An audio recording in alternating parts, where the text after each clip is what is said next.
jualnya apalagi karena takut doang gitu, takut nggak naik lagi gitu ya. Berarti tapi kan emas kita tahu itu pasti akan naik.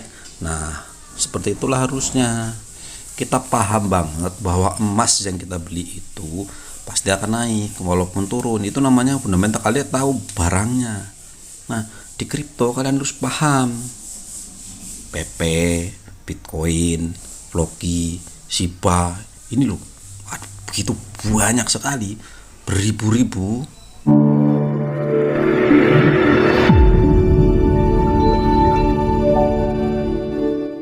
Disclaimer.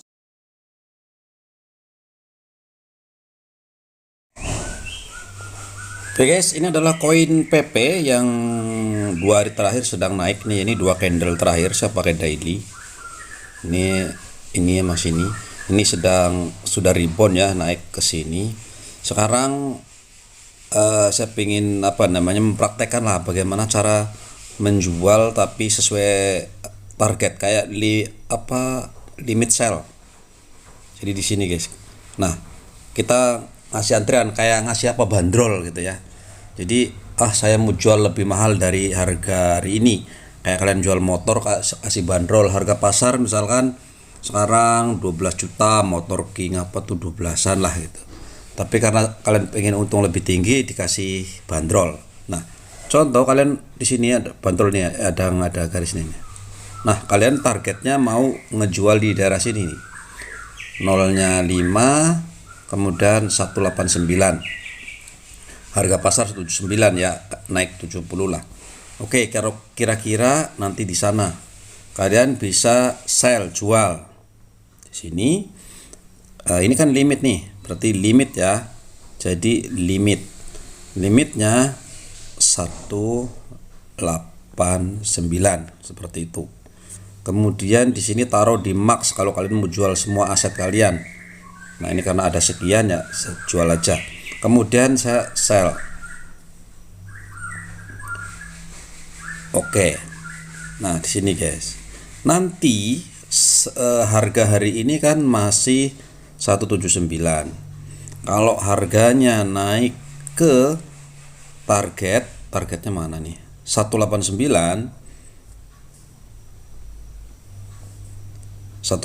yang ini, kalau dia udah naik ke 188, ini naik menyentuh maka akan terjual. Tapi kalau tidak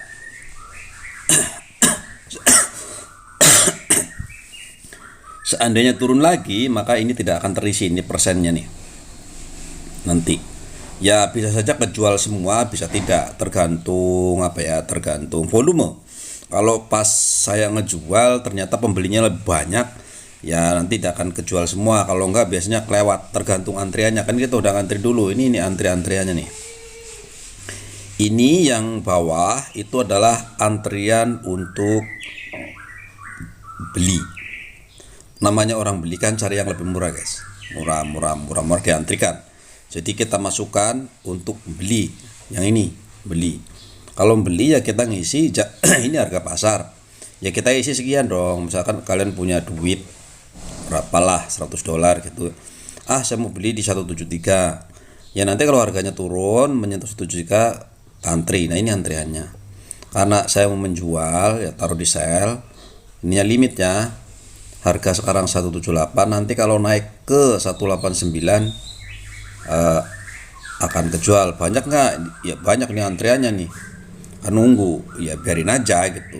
Berapa lama ya nggak tahu, mungkin sehari, 2 hari, 5 hari, sebulan, 2 bulan, nggak tahu. Kalau ngelihat untung sih udah untung guys, udah untung ya, udah naik lah kalau ngelihat untung sudah. Nah, tapi ini saya mau meraktekan aja, saya jual ya, nanti kalau kebeli ya nanti kebeli lagi, nggak apa-apa, ini buat konten aja. Jadi seperti itu guys ya, cara membeli limit dengan bandrol lah. Sekarang harga 77, nanti kalau 79 naik, sekarang kemarin udah naik 13%. Apakah ini akan sampai ya kita nggak tahu. Makanya namanya juga kalau jual ya begitu. Yang penting kita kasih bandrol aja gitu ya. Syukur naik, kalau enggak pun kan enggak apa-apa, enggak kecuali ini barangnya gitu. Kan kalau enggak kita target nih, kalau enggak segitu ya enggak.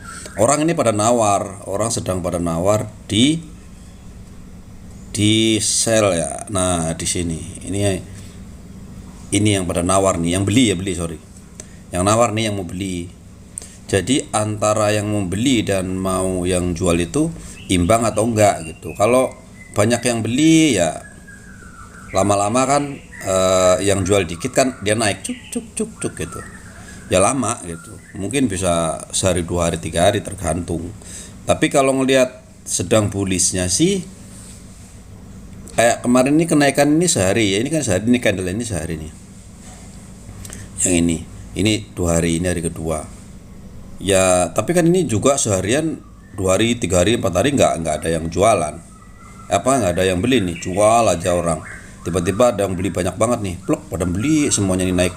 Makanya tiba-tiba naik ke atas. Nah, sini naik. Nah, itu seperti itu. Terus kira-kira seperti apa? Menurut candle technical analysis, technical ya. Dia itu akan menuju ke sini, resisten sini. Pasti nih, yang ini nih ya, ujung sini. Dia seperti ini, bayangkan. Trennya kan naik. Trennya naik nih. Trennya naik. Dia pertama dulu naik, turun, naik, turun lagi, naik. Biasa kayak anak tangga, guys. Nanti kalaupun ini ada di sini, seandainya kuat nerjang yang ini, dia akan naik sekian persen gitu, nanti turun lagi gitu. Tapi ada juga kalau mau trennya turun sampai sekian, sekarang ini dia turun lagi nih sini nih. Malah biasanya kalau turun lagi, kalau cuman segini nih, ini sudah nih mencapai puncak ini, dia turun lagi tuk tuk tuk tuk tuk, biasanya dia akan lebih rendah dari yang ini, guys. Biasanya. Tapi kalau ngeliat tren kan emang trennya ya pelan-pelan naik gitu ya, ini gitu. Nah, itu seperti itu. Nah, itu adalah cara menjual dengan limit sell atau ngasih bandrol. Bisa kalian bandrol mau beli pas jual, bisa juga kalian mau beli. Jadi tidak harus juga kalian beli di harga pasar. Kalau harga pasarnya 179, saya mau membeli kira-kira di 180, beli ya, misalkan di 160, ya kalian tinggal beli. Ini sudah limit, masukkan sini aja nih, misalkan nih 160, kemudian PP-nya masukkan, kalau semuanya gitu ya, dimasukkan. Ini duitnya di sini nih. Kalau nanti ada dolar di sini, nanti jumlahnya di sini. Ya karena duitnya udah nggak ada nih, USD ini nggak ada. Terus buy PP. PP nanti di sini akan nongol di sini. Gitu, guys. Karena saya jual ya, sekarang posisi jual. Saya targetnya adalah 189. Nanti kalau harga ini sudah mencapai 189, maka akan terjual dengan sendirinya gitu ya. Nah, sekali lagi, apakah nanti pas menyentuh sampai 189 pasti kejual semuanya? Ya belum tentu, tergantung volume perdagangan. Kalau misalkan antrian kita dapat dan naik terus, ya kita pasti dapat. Tapi kalau cuma nyentuh dikit, ternyata banyak orang yang jual lagi, jual lebih rendah, karena kan ini antriannya begitu. Suka-suka kita aja semua, mana siapa, seluruh dunia mau masang di mana terserah gitu. Ya seperti itu. Oke, itu guys ya. Mungkin nanti kita tunggu seperti apa, apakah kejual atau tidak. Saya di harga itu target saya sih sampai sini ya. Nah, di sini. Oke, di situ. Nanti kalau dapat untung, kemudian sudah di puncak, kita posisi mau turun lagi, mungkin target beli di daerah sini barangkali nanti. Ini setelah misalkan kejual lah. Misalkan kejual, kita dulu.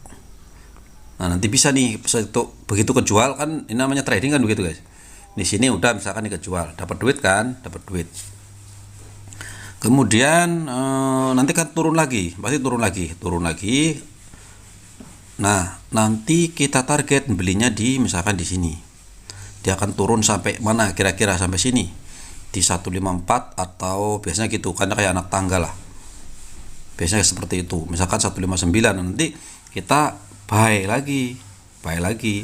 di 159 setelah ada duitnya gitu. Jadi seperti itu. Nanti kalau dia turun segitu, kita akan punya barang lagi, beli di harga 50-an tadi kan. Tapi kalau nggak kesentuh, nggak sampai, ternyata di bawah 12 terus ke atas, ya kita nggak dapat barang gitu guys.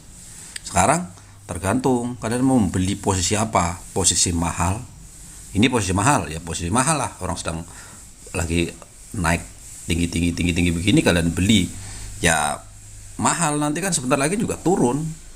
Makanya sebaik-baiknya, kenapa kita harus membaca technical analysis, fundamental, makro, mikro, apa segala macam itu, maksudnya apa? Supaya kita tahu kapan dia posisi terbawahnya. Pas di bawah sinilah kita harusnya beli. Nanti pas puncak-puncaknya kita jual. Kalau puncak lagi jalan begini kalian beli, ya kayak narik tali layangan, tiba-tiba kalian ke bawah dan terus putus, jatuh seperti itu. Kalau belinya posisi gini, beli tiba-tiba dia anjlok, sama aja kayak menangkap pisau jatuh, istilah orang kayak begitu ya, rugi. Nah disitulah biasanya orang yang gagalnya. Jadi trading itu ya membaca harian, karena bisa aja yang harian, bisa aja jam-jaman, bisa aja menitan, terserah aja sih. Itu tergantung masing-masing orang. Ada yang, kalau saya tipikalnya biasanya sih tahunan lah gitu ya, pengennya sih 4 tahun sekali. Tapi ini paling tidak saya harus praktekkan gitu ya, bagaimana caranya. Kalau cuma teori ya semua orang juga bisa. Makanya saya coba praktekkan. Nanti kalau sudah mencapai harga target 189, dia harusnya kejual otomatis. Harusnya uang saya udah dapat masuk ke sini gitu. Itu guys, kita lihat dulu ya. Mungkin soalnya kita nunggunya, kita nggak tahu sehari kah, 2 hari kah, seminggu kah, kita nggak tahu. Syukur-syukur sih 1 hari ini nanti tergantung pasar aja guys. Kita nggak bisa tahu. Namanya juga pasar, tergantung orang beli. Kalau orangnya ramai ya nanti naik dengan cepat. Kalau enggak ya kayak gini, nyatanya sehari cuma kecil aja kan. Ini sehari kemarin hari Kamis gila-gilaan gitu ya. Ini hari Jumat mulai naik dikit ya, tapi untuk naik blek ke sana ya belum tahu. Tergantung pasar sajalah. Oke, tetap hati-hati guys. Jadi Dior lah, kalian jangan makanya jangan cuman bisa buy sell doang tuh, jangan. Coba belajar memahami teknologi di baliknya gitu ya, di balik blockchain itu apa, Bitcoin itu apa, exchange itu bagaimana, wallet itu harus untuk apa. Kalau di Binance ini sebegini, kalau di begitu. Coba jangan hanya melihat apa sih namanya, oh beli udah naik ini beli. Dan nanti kalau kalian beli di sini kemudian runtuh, nangis guys. Kan jatuh ke sini, nunggu lama lagi berbulan-bulan gitu. Apalagi kalau nggak takut sih nggak apa-apa, nyantai gitu, udah biasa. Tapi kalau takut kan ujung-ujungnya nanti dijual lah. So takut habis duitnya gitu. Padahal normalnya kalau kalian kembali lagi ya, seperti aku toko emas deh. Toko emas, kalian beli emas kan maksudnya untuk dijual lagi. Hari ini beli segram misalkan 800.000, besok pagi turun menjadi 750, lah ngapain kan kalian jual gitu. Jualnya apalagi karena takut doang gitu, takut nggak naik lagi gitu ya. Berarti tapi kan emas kita tahu itu pasti akan naik. Nah seperti itulah harusnya kita paham banget bahwa emas yang kita beli itu pasti akan naik walaupun turun. Itu namanya fundamental, kalian tahu barangnya. Nah di kripto kalian harus paham PP, Bitcoin, Floki, Shiba, ini loh, begitu banyak sekali, beribu-ribu kripto. Kalian harus paham dulu mana yang mau kalian perjualbelikan, mana yang menurut kalian bagus, mana yang itu bukan scam, mana yang ini, seperti itu. Jadi biar tahu, seperti kalian beli emas, kalau kalian merasa emas hari ini turun nggak jual tapi oke gitu, nggak apa-apa turun ntar juga naik lagi. Nah kalau udah begitu ya sudah, oke. Tapi kalau belum bisa janganlah gitu. Kalau kalian yakin sama Bitcoin, merasa Bitcoin, ya nggak apa-apa. Wih, Bitcoin tapi kan mahal 400 juta. Enggak. Kalau kalian beli tidak segini pun bisa, terserah. Ini 31.000 di sini. Kalian bisa aja kok beli misalkan cuma 0,0000, atau misalkan kalian masukkan nilai duitnya di sini $100 misalkan. Itu boleh, guys. Bahkan $10 itu boleh. $10 untuk membeli Bitcoin ini dapatnya segini nih. 0,000031 gitu. Kalau kalian punya $1.000 boleh nih dapatnya 0, kalau mau dapatnya 1 Bitcoin kan, kalau kalian punya duit 500 juta ya dapatnya banyak gitu, segini gitu. Makanya boleh aja, nggak harus beli satu itu. Nah, jadi kalau kalian merasa yakin, merasa udah memahami apa yang kalian beli, oke. Sama kalian seperti emas, bayangkan aja lah. Kalau kalian merasa ini akan naik, akan oke, beli. Kalau sedang turun, ya nggak apa-apa, tunggu saja. Itu. Tapi kalau kalian sudah merasa ketakutan pada saat turun sedikit, ya sudah, nggak usah ngeliatin lah. Kalaupun kalian mau beli sekedar tabungan, ya udah tabung aja. Hari ini beli 100.000, punya duit nanti beli 50.000, terus aja nggak peduli harganya lah. Mau turun kayak mau naik bodo amat. Targetnya halving Bitcoin 2024 akhir atau 2025 pertengahan, di antara itu kalian menjual. Kalau itu sudah cukup sebetulnya. Oke, itu saja. Terima kasih. Mudah-mudahan bermanfaat. Bye bye.